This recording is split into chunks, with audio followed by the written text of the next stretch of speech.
everyone, it's Madeline, and in today's video, we're sharing 5 places to stay when visiting Yellowstone National Park. And if you stick around until the end, we're going to discuss where we stayed on our trip.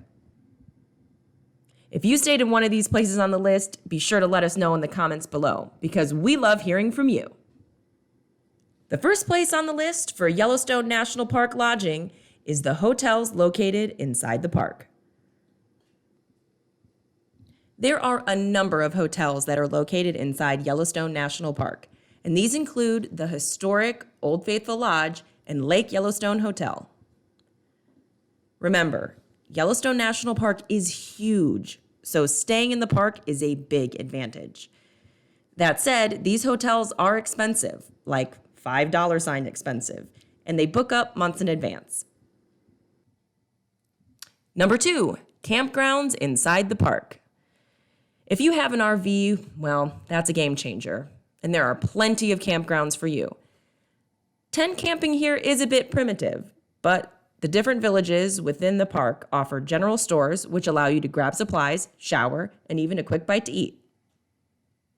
If you've never camped before or are coming from far away, it might be best to bite the bullet and grab a hotel room.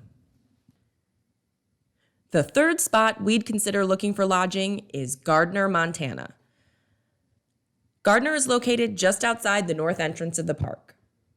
Gardiner is a neat town set on the Yellowstone River, with some fun spots to eat and a number of chain hotels. If you're staying in Gardiner, just remember that during the high visitors season, the entrance to the park could see a long line to get in. So you may have to plan for an early day to get into the park or risk getting stuck in line.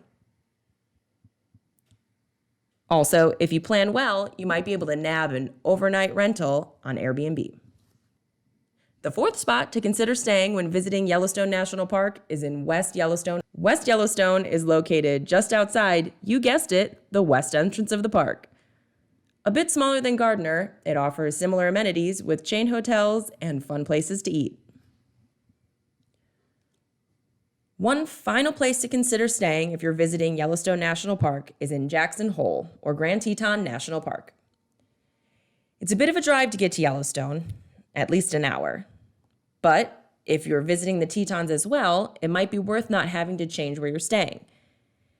There is a lot to take in when visiting Yellowstone, so we wouldn't recommend doing the park in one day. But if you have a specific spot in mind, such as Old Faithful or the Grand Canyon of Yellowstone, this option could work. As I mentioned at the start of the video, we would discuss where we stayed on our trip to Yellowstone. So first off, where did you consider staying? Well, I think we really looked at 2 main things. The first thing we looked at doing was actually camping, because we enjoy camping. We're okay at it. We're kind of like Midwest campers. We have a tent. Yeah, we have a tent. We have a tent and some supplies, which leads into why we ultimately didn't camp, because we camp in the Midwest. So we were a little intimidated by camping in Yellowstone and all the rules for bears, and we just didn't think that it would be as relaxing as we were maybe hoping it would be. And it also gets cold at night. Yes. Even in the summer, it does get chillier at night, and we knew we would not be prepared for that in our little tiny pup tent. Yeah, I think that when you think of June, you're like hoping for some sunny weather and not thinking, I'm going to be sleeping in 40-degree weather tonight. So that happens. So for ultimately, that's the reason why we didn't camp. We had to take all our camping gear across the country, and we had some cold nights, and we just weren't quite ready for that experience, especially the first time now, it wasn't my first time in Yellowstone. I'd gone as a kid. It was Madeline's first time, and it was really our first time as adults. So we didn't want to complicate enjoying the park with doing all the things that come with camping. The other thing that we considered was staying outside of the park in one of the 2 towns, which is West Yellowstone and Gardiner. And when I started looking at hotels and the different amenities that the towns offered, Gardiner really presented itself as a great opportunity because it's very close to Mammoth Hot Springs, which is an area of the park where there's a lot going on.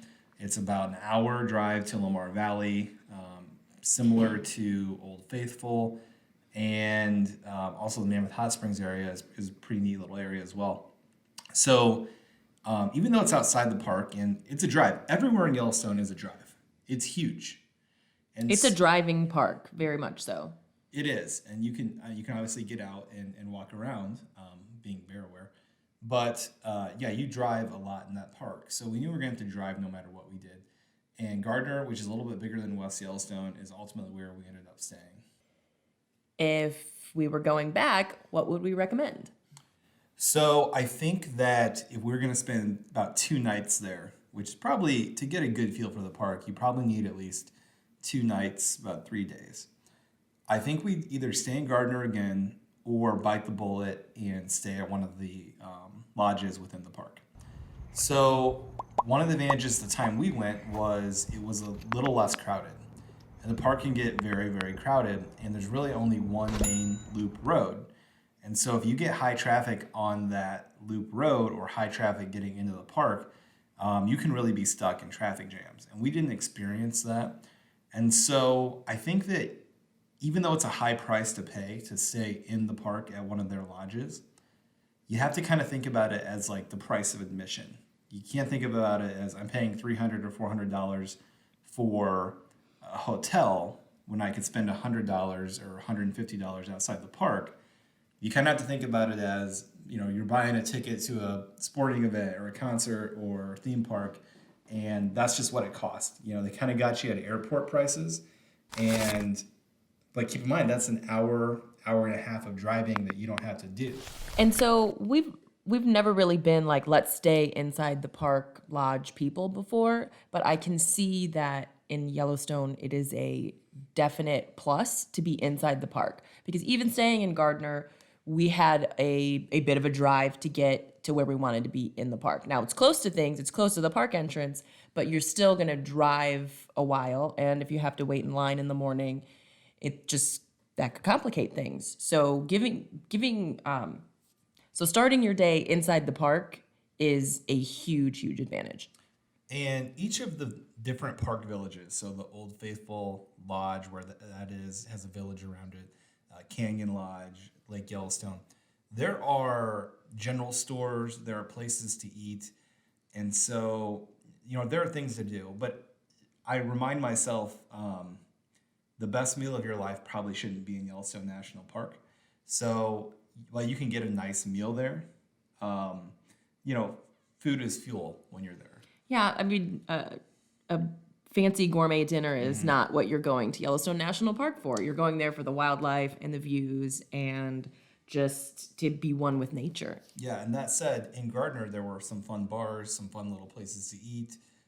It sits on the Yellowstone River. It's kind of got a really cool setting. Yeah, we enjoyed pizza and a beer after a long day of exploring the beautiful park. Yep. So I loved it. So you can still get a little bit of that inside the park. That's the one advantage of those towns, is there's a little bit more to do.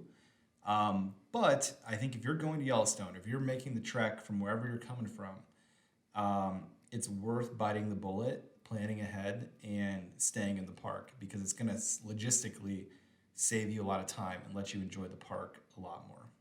If you enjoyed this video, please remember to like, subscribe, and hit that notification bell. And be sure to check out our other Yellowstone videos up on our channel now.